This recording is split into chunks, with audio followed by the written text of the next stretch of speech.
just trying to chase all the bags. That was chase that money, Kathia.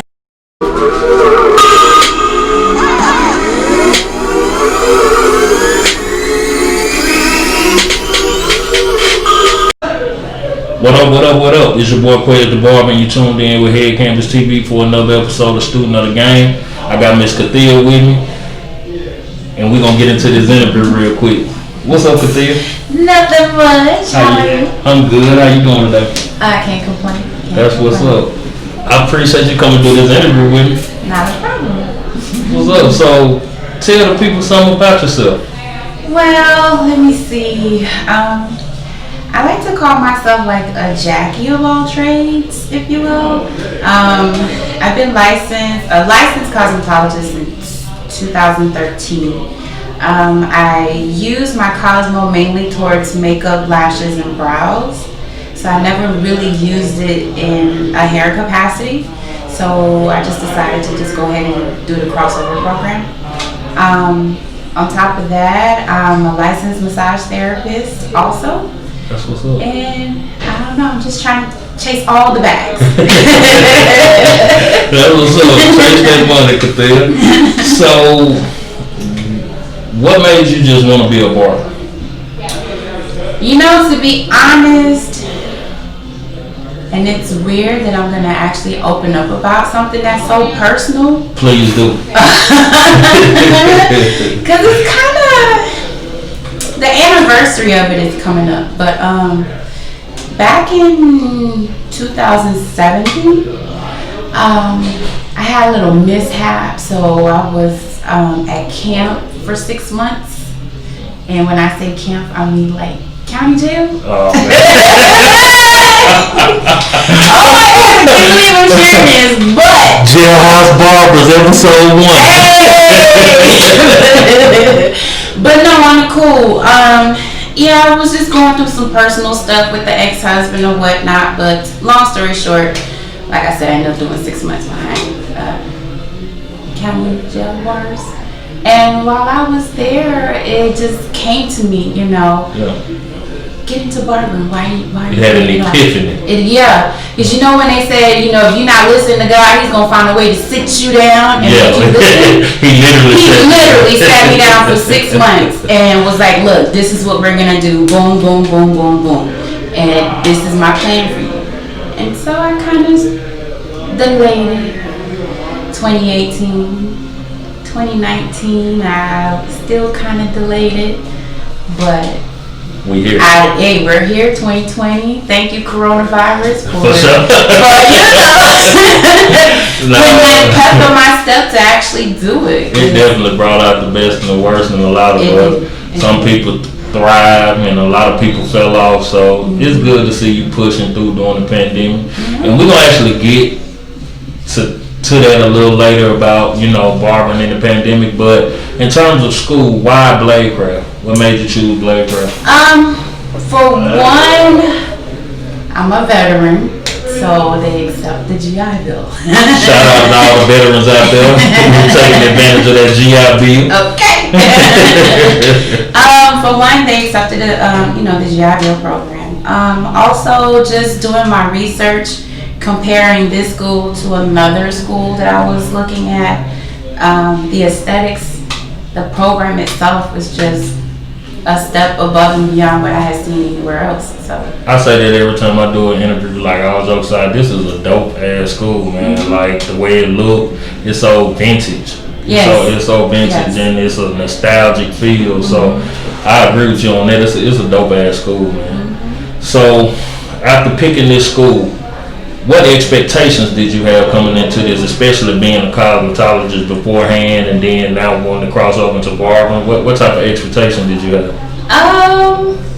My expectations really were for me to get a good education, get some good training, hands-on training, some good mentorship, and I've gotten that so far. So your expectations have been met? Oh, absolutely.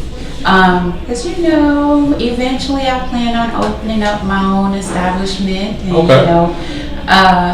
Lily had given me some good starter points. He gave me some good starting points. Miss Brittany has also given me good starting points. Pretty much everybody has just, with their diverse background, just gives me a piece of a different nugget just to bring everything together. So speaking of opening up your own shop, you got your own brand? It's gonna be Good Lather.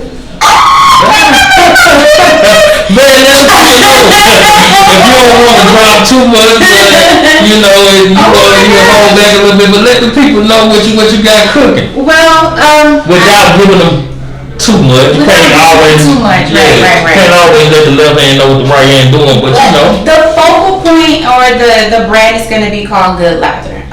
Good lather meaning lather for straight razor shave services, a good lather for beards, a good lather for hair and shampoo. I like that. That shit dope. I like that. I like that. I'm a bit nervous because I don't like talking about things until it's actually come to fruition. So I'm still like. But I don't know, Quinn, you got me spilling all this. That's why I'm like, let me let you talk. I'm interested. You got me looking like, damn, I like that title, like for real. That's dope as hell. So, as far as opening up your shop, do you have any specific area where it's probably gonna be at? Scouted your location? Right now, I'm really interested in downtown Fort Worth. Okay. Is that an untapped area? I think so because of what I'm trying to focus on. Right. So again, with the good lather and shave, lathering, services. So first responders are in that area. A lot of professional businessmen that have a clean shaven look. So you're gonna tap into a bunch of different niches. Absolutely, and then it's close to the base, so they all have to shave every day. So. Right, for sure. So speaking of niches. How has that been crossing over from a cosmetologist to a barber? Are there anything that you had in particular you had to let go? Or, because you already technically in the industry, it's only a few differences, like y'all don't use razors here and there. Right. So, coming to the technical side of barbering, how is that adding your Cosmo world to the barbering world?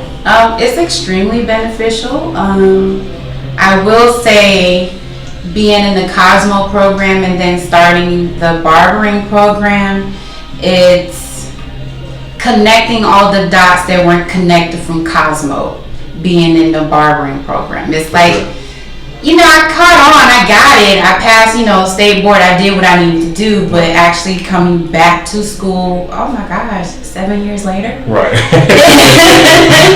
felt a little rusty. Right.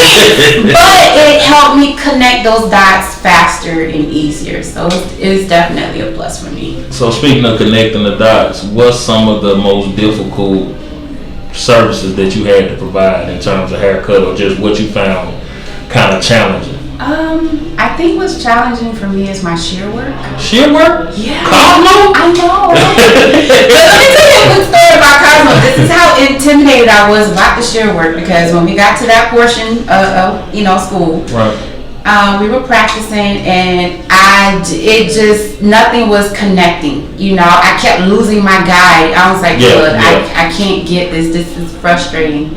And so I went to the office and I was like, look, I want to switch this program. You was about to break down? I was like, no. You know what? I thought this was cool, but no, this is just too much. And then Miss Katrina Warner told me, stop overthinking it and just let it happen and it's just going to click. Right. And then the following week, I was like, I'm not going to overthink this. I'm stressed out about it, so just stop it. Just go cut it. Just cut the mannequin. Right. So I just started cutting, and then boom, the light bulb just went off. So here at Bladecraft, aside from shaves, they stress shear work really, really, really, really tough. How do you feel now with your comfort with shears? I'm way more comfortable now. Okay. Way more comfortable now. Just the different techniques that the instructors here use.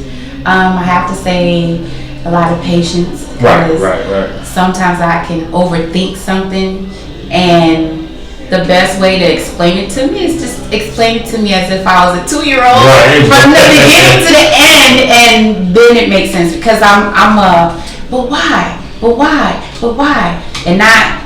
You want to know the intricate details. Yeah. And then you're overthinking it. That's not important. But I'm like, for me. No, I get you, because I'm like that. Like, I'm the type of person, I always have to know the what behind the why and all this. Like, I'm very like that too. But I think that's what makes people like us unique. Because we analyze stuff that the average person don't. And a lot of times when you that type of person, you see stuff that other people don't even see, like on a whole nother level.